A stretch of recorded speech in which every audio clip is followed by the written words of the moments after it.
एक दिन जंगल का बादशाह शेर सिंह अपने मामूल अपने जंगल में सैर कर रहा था। अचानक उसने देखा कि एक लोमड़ी दूसरी लोमड़ी को बुरी तरह मार रही है।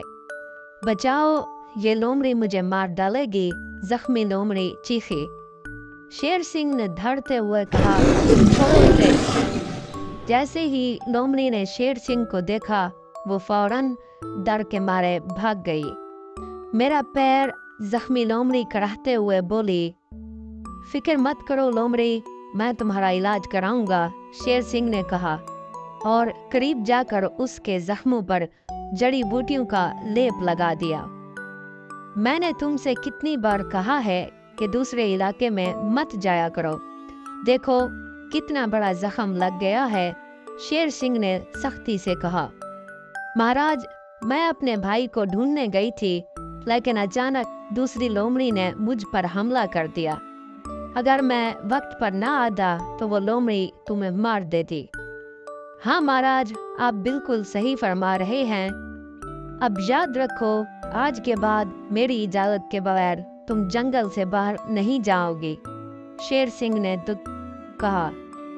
जी महाराज, इतना कहकर शेर सिंह आगे बढ़ गया। जंगल में आगे जाते हुए शेर सिंह की मुलाकात रीछ से हुई। महाराज, क्या मैं अपने इलाके से बाहर जा सकता हूँ? रीछ ने अदब से पूछा।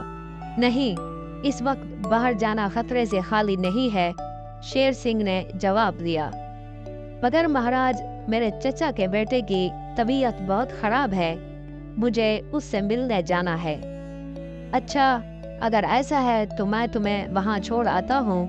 शेर सिंह रीछ को उसके चचा के घर तक छोड़ आया और फिर अपने महल में वापस आ गया। तख्त पर बैठते ही शेर सिंह ने जंगल के सब जानवरों को जमा किया और बोला, आज मैं तुम सबको एक जरूरी पैगाम देने के लिए लाया हूँ।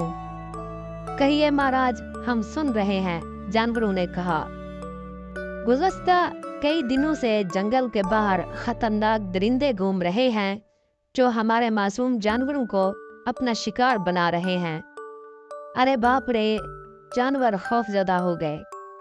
तो आज से मेरी इजाजत के बगैर कोई भी जंगल से बाहर नहीं जाएगा। आपका हुक्म सर आंखों पर महाराज, जानवरों ने कहा। एक दिन शेर सिंह ने रीछ से कहा, चलो आज हम दोनों वो पास वाले जंगल में चलते हैं। लेकिन महाराज, आपने तो वहां जाने से मना कर रखा है।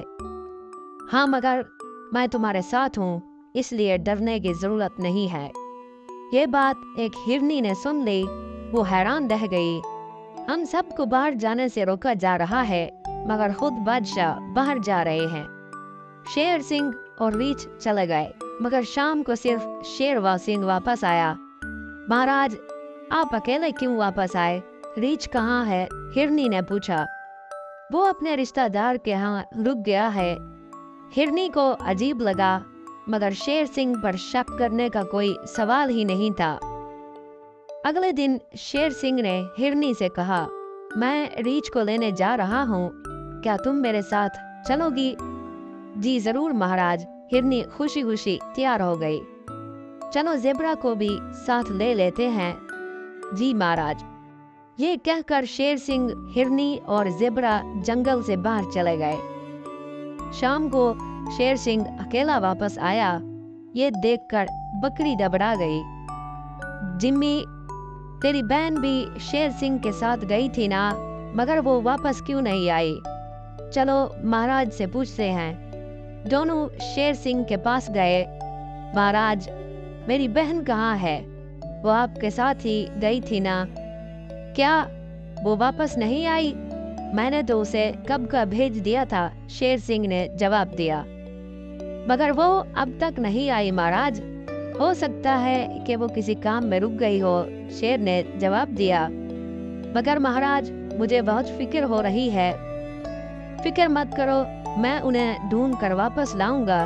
तुम लोग अपने घरों को जाओ। रात को शेर सिंह ने बकरी को अपनी गार में बुलाया। महाराज, आपने मुझे क्यों बुलाया? तुम जानना चाहती हो कि वो सब कहाँ गए? जी महाराज।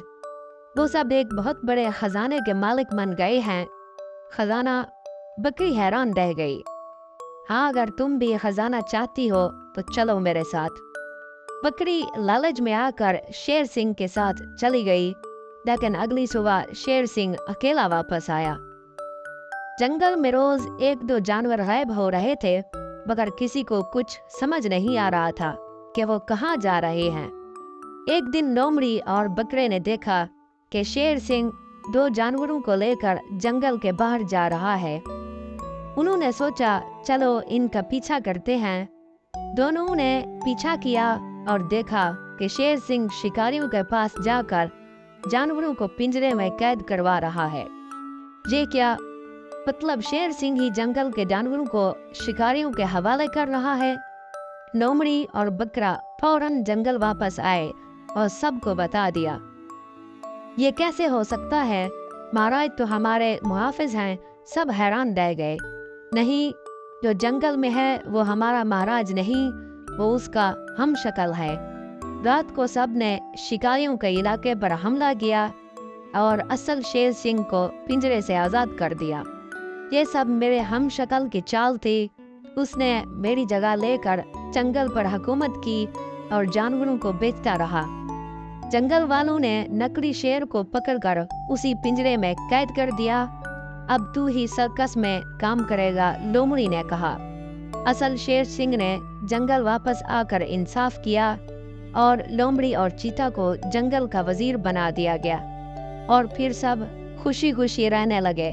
दोस्तों, अगर ये कहानी आपको पसंद आई है तो प्लीज चैनल को सब्सक्राइब कर दें और कमेंट में बता भी दें कि आपको कहानी कैसी लगी है।